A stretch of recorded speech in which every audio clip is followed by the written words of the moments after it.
Hello guys, আমার নতুন blog.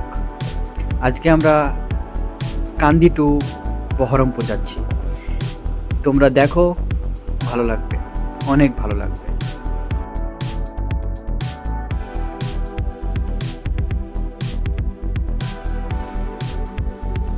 আমরা দুজনে কিছু বলছিলাম, কিন্তু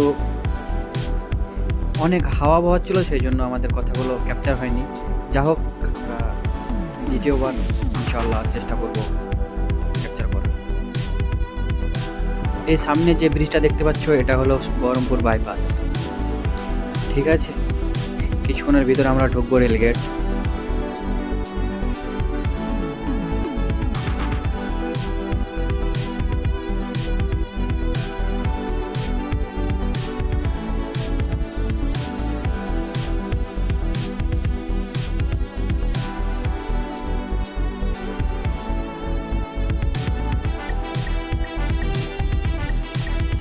সামনে একটা দোকান আছে, আমরা চা বিস্কুট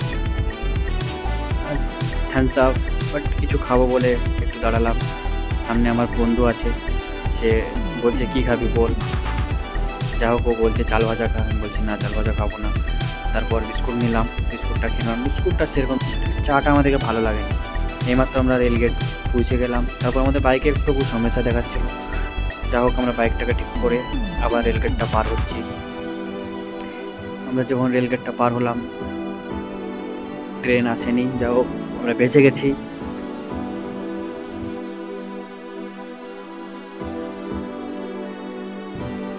সামনে পুকুরটা দেখো, অনেক বড় পুকুর। এখানে অনেক মাছের চাষ হয়। যা হোক, আমরা একদিন ছিপ ফেলতে যাবো এখানে, সেটা তোমাদেরকে দেখাবো।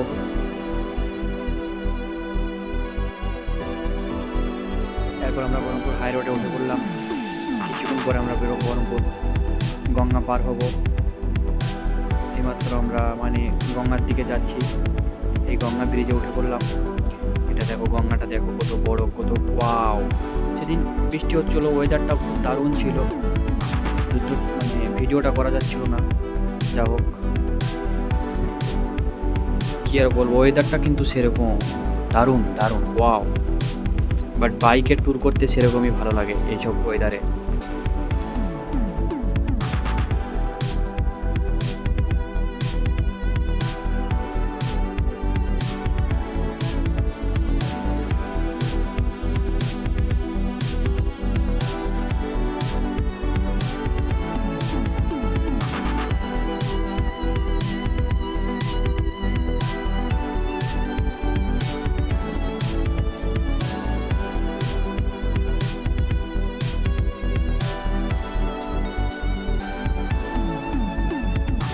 এরপর আমরা বহরমপুর বাজারে ঢুকে পড়লাম। তারপর কিছু কেনাকাটা করবো, তোমার এমনি বাড়ির জন্য, তাই করে নিয়ে নিলাম। তারপর আমরা যে ঢাকা হোটেলে খাওয়া দাওয়া করবো।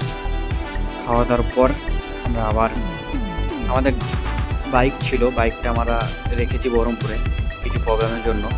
তারপর আমরা টোটো করে বাড়ি চলে যাব। যা হোক, এখান থেকেই সমাপ্ত। সবাই ভালো থাকবে, সুস্থ থাকবে।